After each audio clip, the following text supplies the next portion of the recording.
I think we can probably get started. We've got 16 of us.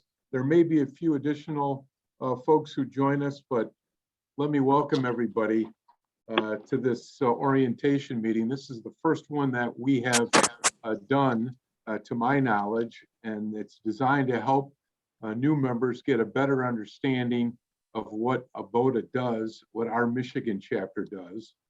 We have got an executive board that is made up of essentially 8 people. And we have 3 national representatives, board representatives. Bob Darling, who's with us tonight, is our national board rep, one of them. Jim Tam is another board member. He's not on tonight.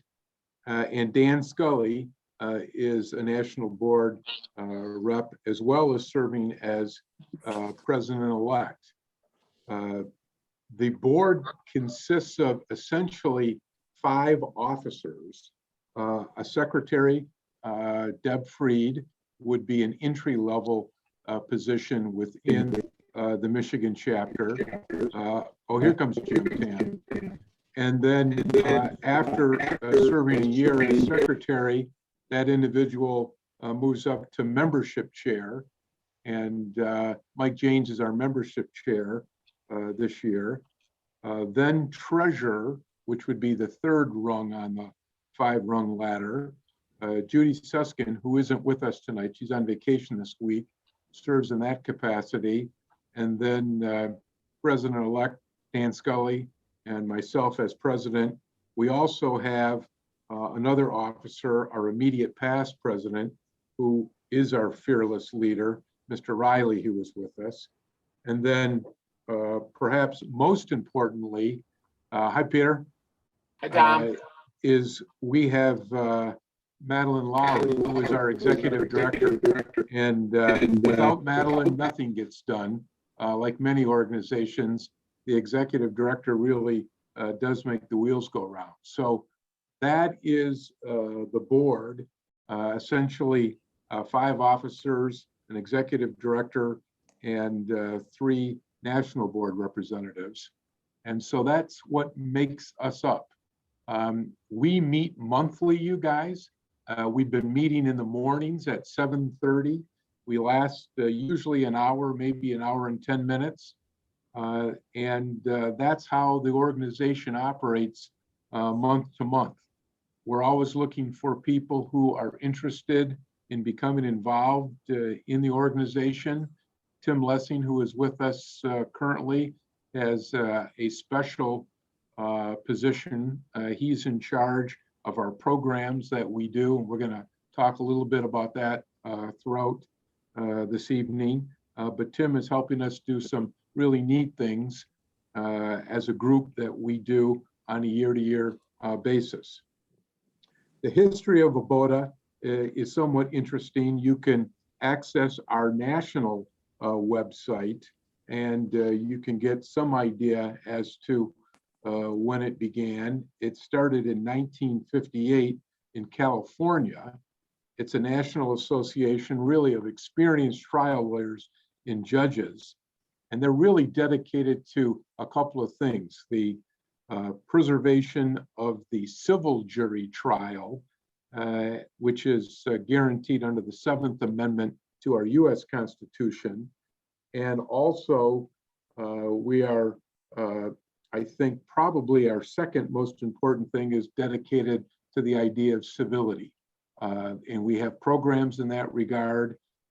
We also, I think, spend a fair amount of time, especially on a national level, talking about judicial independence. You'll see things from ABOTA National that will come across your emails from time to time, especially if a judicial member is attacked. Our national president will come forward, and I think really we do a really good job defending the judiciary. ABOTA is made up of 96 chapters across the country in all 50 states and in the District of Columbia. Some states, as you can imagine, have got multiple chapters. The largest states would be California, Texas, and Florida. And we have a total of 7,600 members across the country, pretty equally divided between plaintiffs and defendants. In order to become a member of ABOTA, you have to be invited. This is an important distinction between other groups where all you have to do is mail in your $300 and you're a member of the I'm Great Club. Here you've got to be invited to become a member of ABOTA. You have to be at least a lawyer for 5 years, and you have to, at a minimum, have tried 10 civil jury trials to completion, usually to verdict, but a hung jury is also acceptable. Nowadays, that can be difficult because of the shortage of jury trials that we have. But that is a minimum standard. Mike James is going to talk a little bit about the various categories that you can basically go to as you increase your jury trials. But that gives you just a little bit of an idea of what the minimum standards are. But perhaps most importantly, you guys, is, and you can see how this will play out, not only do you have to have a minimum number of trials, but some of the biggest criteria is your civility. We have to have civil lawyers in our organization. There is a code of professionalism and there are principles of civility. You may have started to receive a roster that we just mailed out last week that identifies our code of civility and our principles of civility. I invite you to take a look at those. That will be in the pictorial directory that you'll receive if you haven't already done so. So civility is important, integrity is vital, and professionalism are categories that we place a high value on. So even though a person may satisfy the trial criteria, oftentimes they will not satisfy the professional criteria of civility, integrity, and professionalism. And for that reason, they don't make it into our Michigan chapter. Our Michigan chapter has been around for 35 years. It has had a number of very distinguished trial lawyers. We'll talk a little bit about that. And we're really dedicated to the preservation of the civil jury trial and everything linked to it. As a Michigan chapter, we've got a website. We'll provide that information to you, how to access it. But I want to stop here and ask Dan Scully, our Vice President and member of ABOTA for I don't know how many years, Daniel, but a long time. He's going to talk a little bit about the national chapter, how it works, and some of the opportunities that you may be able to avail yourself at the national level. Dan? I think Tom just called me old. Not at all. I'm going to cover a number of things pretty quickly, and I'm going to encourage you that if one of the topics that I cover is of particular interest to you, go on the website, abota.org, and you can pull up and investigate to your heart's content. There's a lot of content there. Nationally, our National Board of Directors, as Tom mentioned, we have 3 national board reps for our chapter. The number of board reps is dependent upon chapter size. So in the beginning, we had 1 and 2, and now since we have over 100 members, we have 3. Our national president, Grace Weatherly. We have a president-elect, Richard Middlebaum, and we have Steve Quattlebaum as the vice president. Those 3 are elected by the membership as a whole. You're going to get an email eventually that asks you to register, and here's your password, and you can vote for candidates that are running for those offices. The candidate slate is selected by past presidents. The secretary and treasurer positions are voted on and elected by the national board representatives, generally at the October meeting. The candidates for those two positions can not only be selected by the past presidents, but also can be voted on from the floor.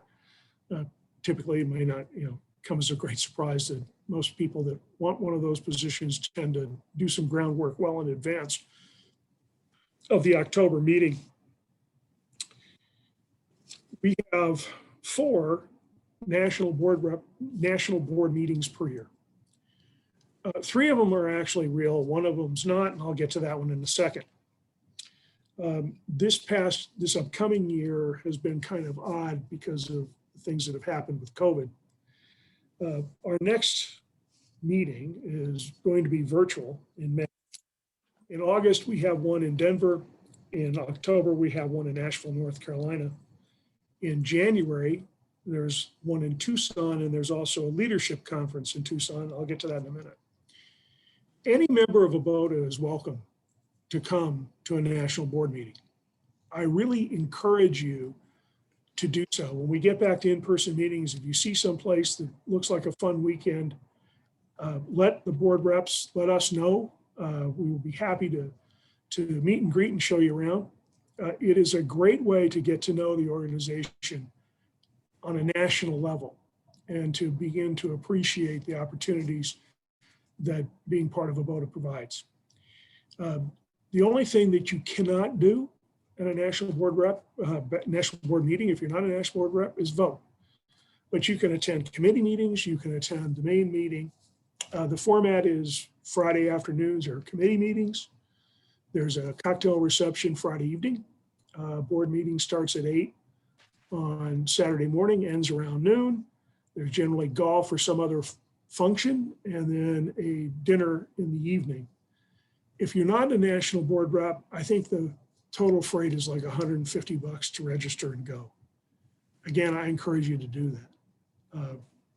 The one kind of fake meeting, board meeting, is always run with the annual international trip.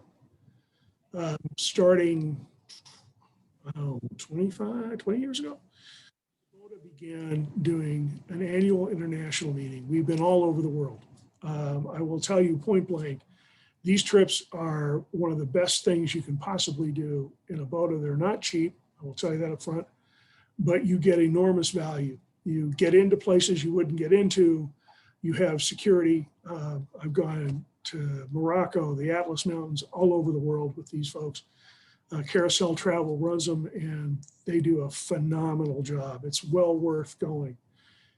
Any one of us that have gone on these trips, ask us about them, and I'm sure to a person, we'll tell you that it's one of the best things that you can do. There is a board meeting in association with that international trip, which lasts about 3.5 minutes. And it's done basically so the IRS can say, yep, we'll let you have that deduction.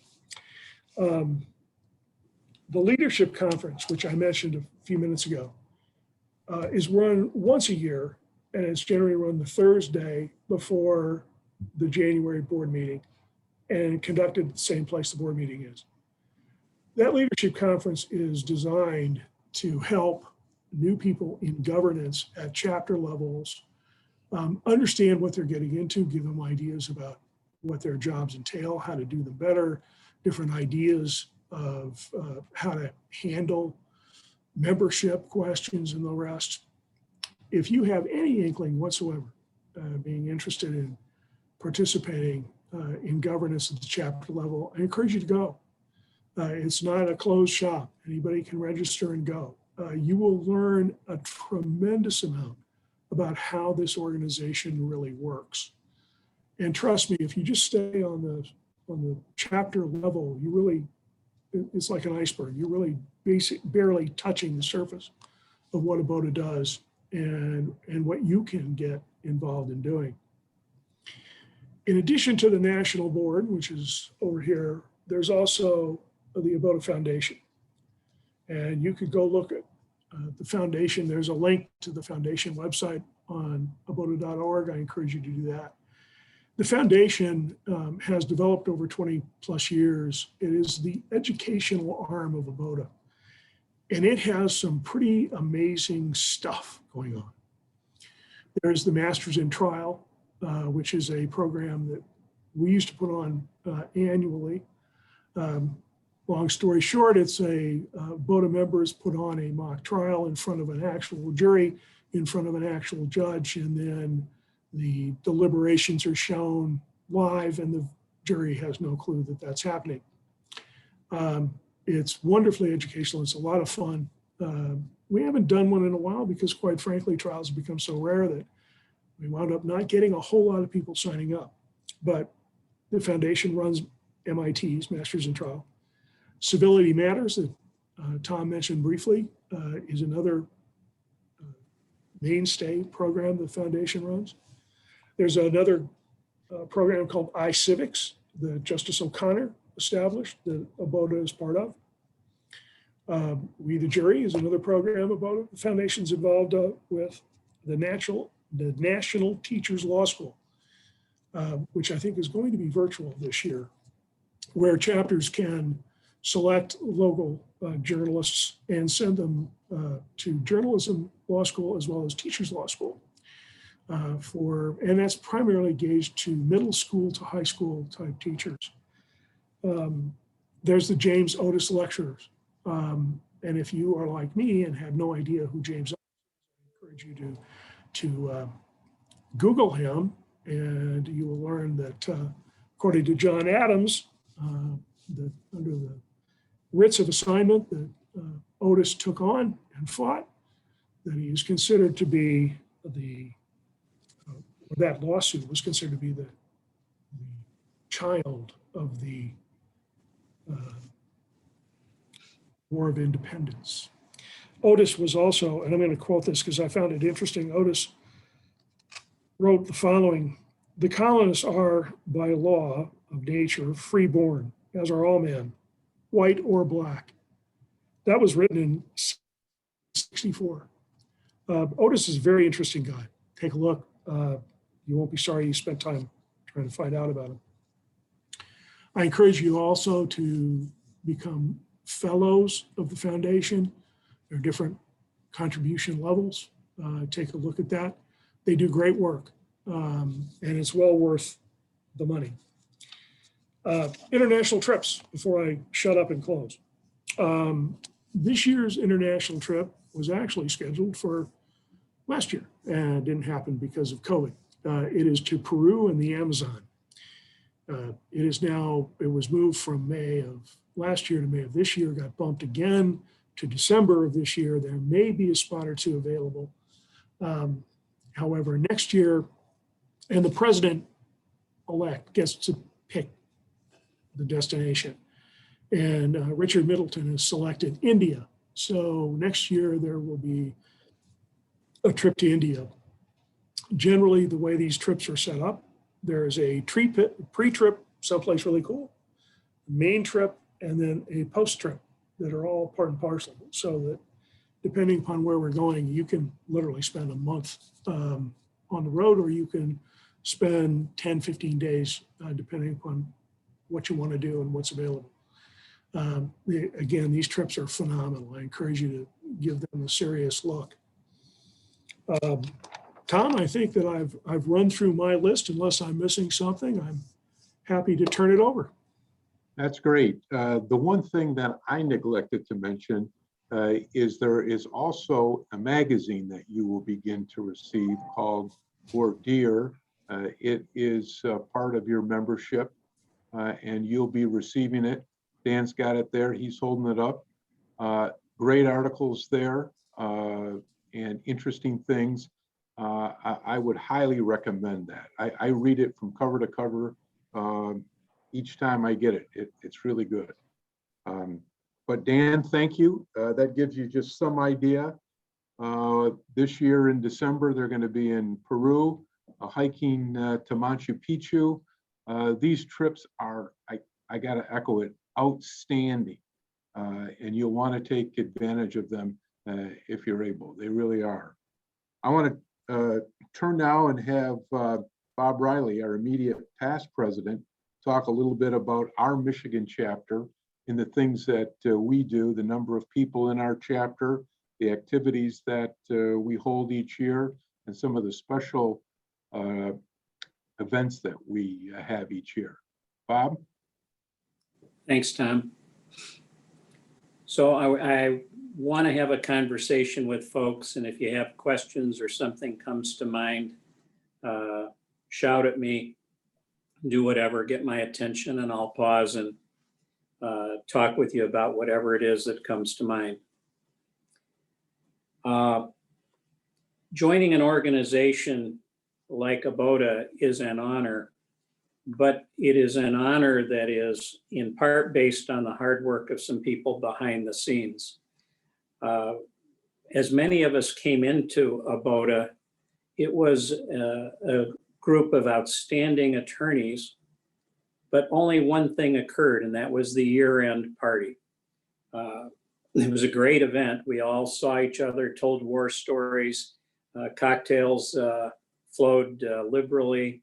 We had a great dinner and truly a remarkable social event. And that's still part of our chapter. But the last decade has witnessed an evolution in the chapter, and that's what I'd like to talk to you about. To begin with, the business of the chapter is the executive committee, the individuals that Tom introduced at the outset of our talk today. And these individuals are basically responsible for honoring the mission of ABOTA and sustaining the chapter. So let's first talk just for a second about the internal workings of the executive committee. First responsibility is managing money. We are sustained in a partial payment of your dues, which is reimbursed back to the chapter. And this stipend of just over $300 per member sustains us. It allows us to do our programming, contribute to the year-end party, if you will, or whatever other items require dollars to be spent. So that's an overwhelming responsibility. It's an important responsibility, and all of our executive committee seriously analyzes and evaluates our budget and makes certain that mission-related expenses drive the work that we do. Kind of mundane, of course, but it's important you know that that's a key part of our work. In addition, as Mike Janes is going to discuss, membership is a key issue, and that occupies substantial time as well. But there are other things that the executive committee now does that I think are critical for you to understand. First is we look for ways to honor the mission of ABOTA. And as Tom told you, that's sustaining rights to civil jury trials. It involves civility. And I'll add an additional topic. It includes developing the next generation of outstanding lawyers. So we talk, we formulate, we organize, and we create activities that are designed to further these goals and objectives. One of them was Civility Matters. And Civility Matters is a program where we traditionally would maybe once or twice a year, sometimes not at all, and in other times maybe 3 or more visits to a law school where a program devoted by ABOTA members is presented, usually with the assistance of a judge, to teach civility, integrity, professionalism. Well, we decided we needed a greater commitment to this, and we needed a more in-depth relationship with our law schools and the universities which support those law schools. So we created a position within our group, liaison to the law schools, and Tim is the first individual to serve in this liaison to the university's role. And he's an interface between these schools and us, doing Civility Matters and other projects to help indoctrinate the world to civility, kind of a lost art.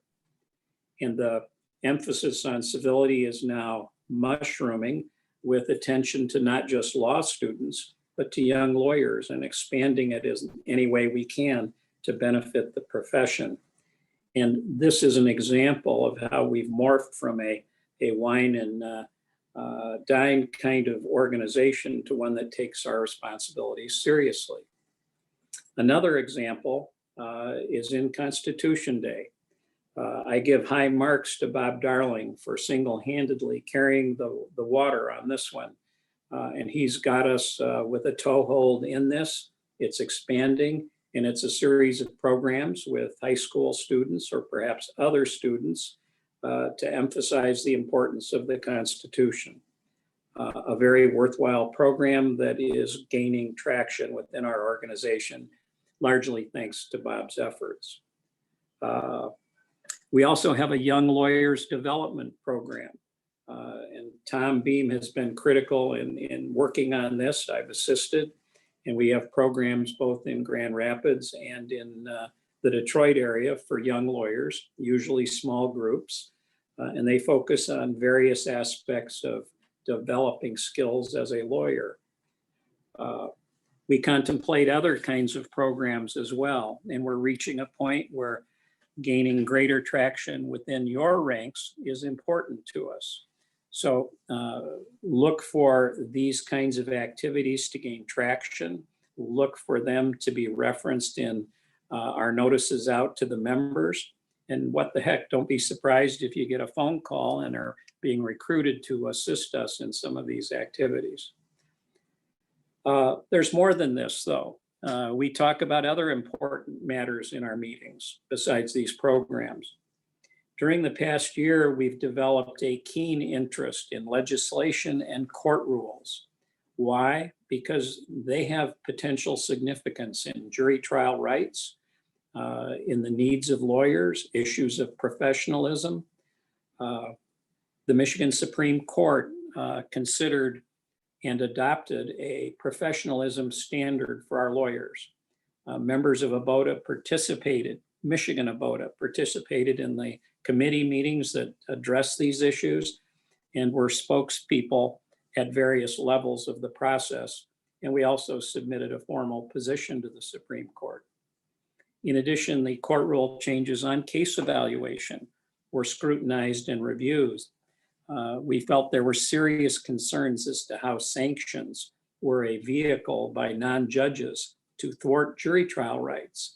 And of course, the judges who tell us they need case evaluation sanctions as a hammer to get people to settle is exactly the concern that those of us who advocate jury trial rights were concerned about. And I think 5 of us actually spoke in various roles in the Supreme Court committee hearing over these rules. By the way, the Supreme Court hasn't acted yet.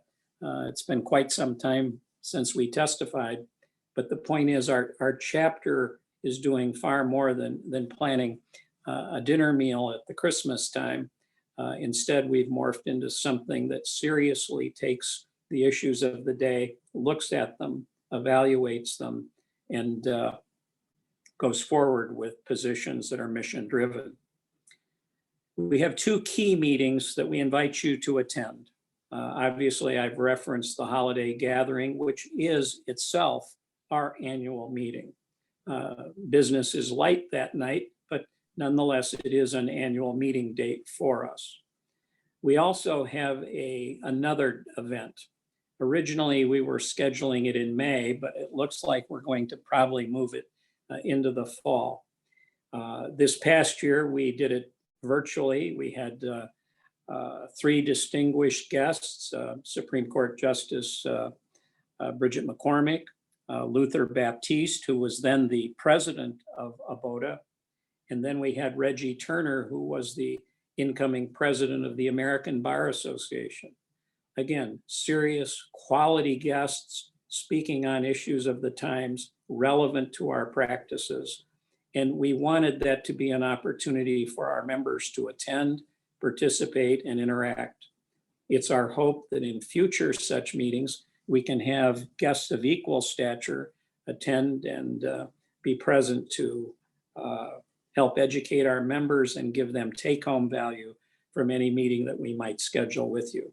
Again, this is a membership meeting open to everyone who's an ABOTA member, and we strongly urge and encourage your attendance.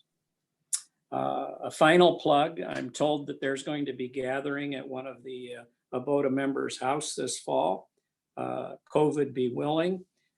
So if you trust the Riley family, you'll be invited to join us for cocktails, I think the third weekend in October. If COVID allows, it'll be an opportunity to socialize, get reacquainted. It's been quite some time since we've had the opportunity to enjoy each other's company. And again, another illustration of things that our chapter is encouraging to make ABOTA membership truly meaningful. Tom? Thanks, Bob. We appreciate that. Yes, the Riley household has agreed to host this year's meeting. It'll be Saturday, September 25th. I don't know who's playing football that day, but Bob's assured us that there'll be plenty of televisions. The most important thing, I think, is that Bob has turned his otherwise very useful gardening shed into a new bar. So I'm told that that will be available, and we're all looking forward to that. So mark your calendar, Saturday, September 25th. Thanks, Bob. I'm going to turn the meeting over next to Mike Janes, who is serving as our membership chair this year. The membership chair in this organization is a fairly busy position. We look at a number of individuals each year. We vet them, and Mike's going to explain that process. Mike?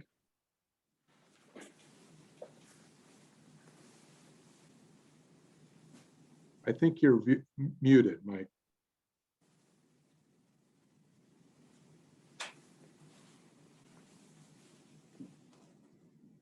You muted me.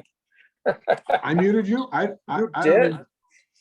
I don't even think I have that ability, but Hey, well, I figured you.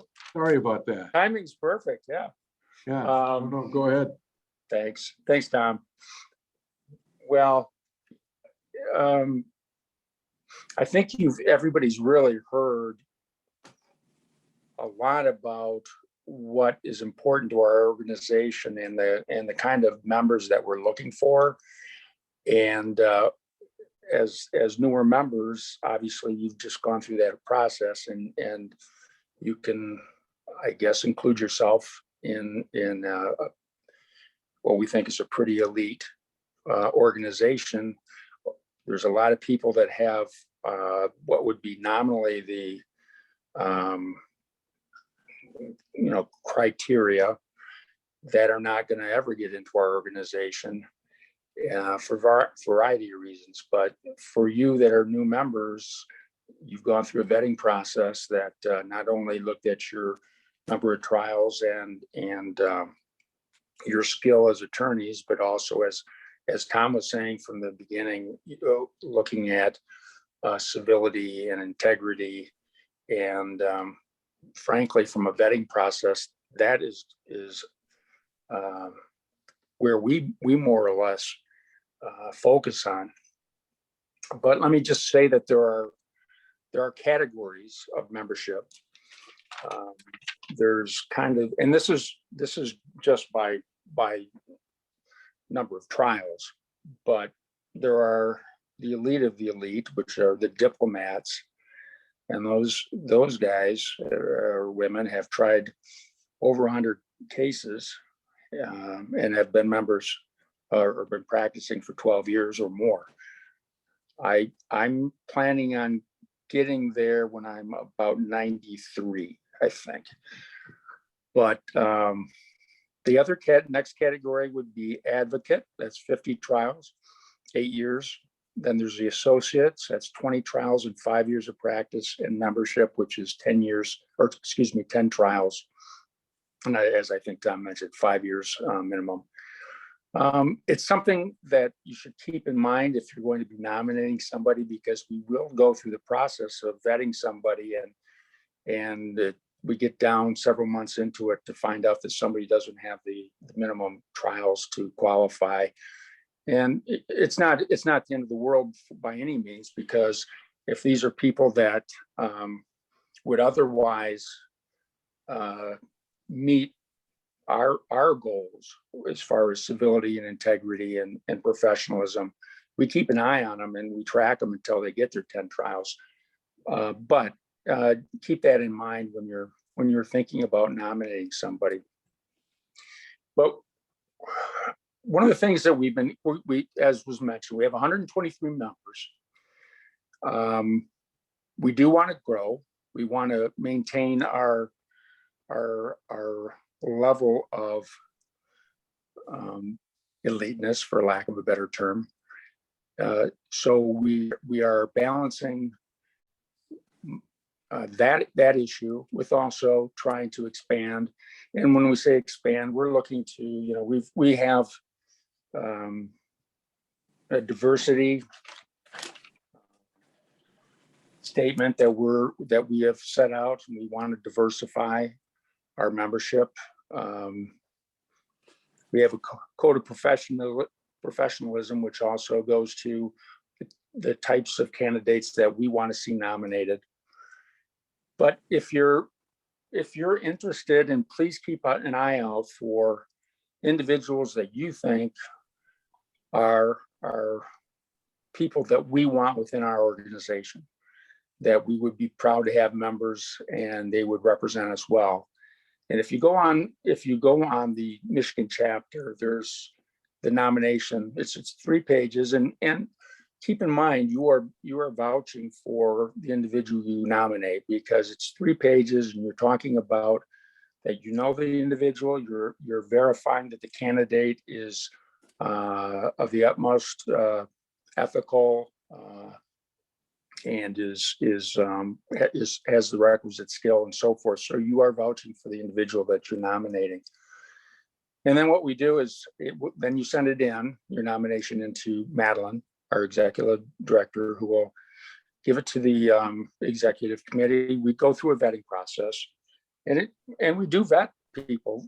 And as I was saying, there are many people that have 20, 30, 50 trials that would love to be in our organization, and they're not. And it's because what we do look at primarily is civility, integrity, and those issues when we're vetting people. And people, some don't make it through the executive board, but when they do, they go out and as you know, you've seen it probably recently. There was one, I think, went out last week, a couple new member or candidates.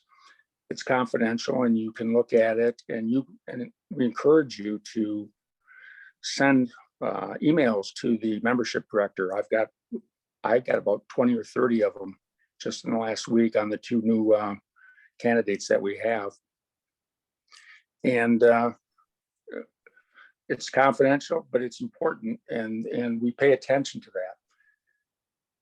And assuming that we give that about 4 to 6 weeks, assuming that goes well for the individual, then it's sent on. Well, what we do is then send an application to the candidate, fill out, and that's where they have to establish that they have the requisite trials and so forth to meet a certain category. And then they send in their $300, and that goes to national, and then there's another vetting process. And part of the reason I think that Tom wanted me to talk about this is because it isn't something that's rubber stamped, and it isn't something that we get calls or emails from somebody say, hey, I nominated so-and-so, a week and a half ago, what's going on?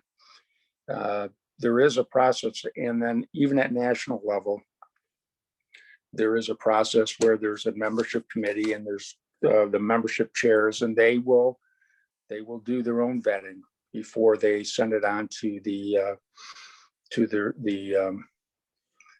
for a final vote before somebody's accepted. So it can take anywhere from 4 to 6 months or something like that from the time you nominate somebody to the time that they are actually may become members. So that's just something to keep in mind, because as I think well, you were told there are 4 meetings that are held annually, and the votes occur at these meetings, the votes on new members, and that's in January, May, August, and October. So there are deadlines to get the applications in. The May meeting is coming up. We've already passed the deadline to get the nominations in for them, or the applications. That was in March. Next is in August. We've got, I think, a June deadline for that. The October meeting, we have to have our candidates with the applications in the national by August. And in January, I think the January meeting, we have a December deadline. So keep those in mind when you're filling out the applications or when you're nominating people, and keep those deadlines in mind. But again, I think if there's one point that we want to emphasize, and that is that we do want to continue to grow. We continue to want the cream of the crop. We want to diversify, and those are the people that we're looking for. And when you nominate somebody, please look for these individuals and please nominate them, but keep our criteria in mind, because as Tom was saying, this is not a rubber stamp. There is a vetting process and something that we pay close attention to. Thanks, Great. Tim. Mike, thank you. We appreciate that. As Mike mentioned, we have currently 123 active members. We have added 14 new members in the last 2 years. So we've had some nice membership classes. Right now, we're on our way to probably have more than that this coming year. Mike's done an excellent job in looking at various candidates, and we have applications going out, I think, to 12 right now. So we're excited about that. The growth of the chapter continues, and I think that's something that we really look forward to. When you look around the country with the 96 different chapters, they vary in size from very small 10, 15 individuals, for example, in South Dakota, all the way up to hundreds of people in chapters like San Francisco and Dallas, Texas, and the like. So we're probably what I would call a middle of the road in terms of size chapter, and we're looking to grow so that we can contribute to the growth of young lawyers. As Bob mentioned, our 3 kind of key things that we focus on as a chapter involves that Civility Matters program. That's a program where we go right to the law schools, and usually 3 people, 2 members and a judge, sometimes 3 of us, will present a program that's put together by National. It's an excellent program. It's on a PowerPoint. We show lawyers behaving badly in some of our excerpts, and then what to do. It's a remarkable program. I would encourage any of you to get involved in it. I've done it a handful of times, as has many other people on the board. Bob Darling, Jim Tam's done it a number of times. So has Dan Scully and others. But it's a great program because you get to talk with the law students. We're also going to expand that this year and present it to the young lawyers section for the state bar. We think that some of the concerns that have been raised by our young lawyers there, we want to talk to them about civility, how to handle it. We can talk about the civility codes that our Supreme Court has recently put in play last December, as well as the civility codes that are in many of the individual circuit courts. I know in Kent County, where I practiced, we've got a civility code. And then, of course, the federal courts, both the Eastern and the Western District of Michigan, have that as well. It's an important part of who we are as a chapter. So we invite you to get involved. If you're interested in being involved at that level, let me know. We'll sign you up and we can get you involved. Tim Lessing, as Bob said, is spearheading that, and it's great to have Tim's leadership there. The other thing that we have done is Constitutional Day. For those of you who have forgotten your civics like me, it's September 17th, and we've been through a number of schools across the country. In Grand Rapids, we've done it with the Grand Rapids School District. Bob Darling's done it in Plymouth and elsewhere. And it's an opportunity to go into schools and for an hour long, talk about the Constitution. If you haven't done it, you really owe it to yourself. It's something that you will get more out of it than the fourth grader you're talking to or the high school student. It really is a tremendous opportunity. We try to do that on Constitution Day. It doesn't always work, but it's a great opportunity to get involved. And then most recently, we've been involved in young lawyer trial skill development, as Bob Riley mentioned. If you're interested in doing that, that's another great way to get involved with young lawyers. We usually hold sessions back to back, one on the west side of the state, one on the east side of the state. It's usually a 3 to 4 hour program. And I know all of you are uniquely qualified to do that, especially when you're working with young lawyers. We typically set aside a few hours, and invariably we're there a couple hours longer answering questions and giving back to the profession. Gang, that's a tremendous program. But we've got other opportunities. The teachers law school, where we send teachers from our communities to a program that National puts on, the James Otis Lecture Series. As Dan said, there's just so much for us to talk to you about that we really can't do it justice here in an hour program. So we think it's a good idea for you guys to log on to the National website. The National office is in Dallas, Texas, and it's just www.abota.org. In Michigan, we're www.abotami.org. And you will be receiving in the mail, if you haven't already, one of our Michigan rosters. I'm going to hold up a copy of it. That's what it looks like. Inside of that is all of the key information you need to contact National or us. And then there's a pictorial directory so you can see people. And you know, our hope is that this will help you navigate the chapter before we arrive at the annual meeting, holiday gathering. This year, it's going to be in Grand Rapids, my kind of town. We're going to be at the Amway Grand Plaza Hotel on Friday, December 3rd. Please make arrangements to be there. If you're from out of town, there are room arrangements that you can have at a discount through the Amway.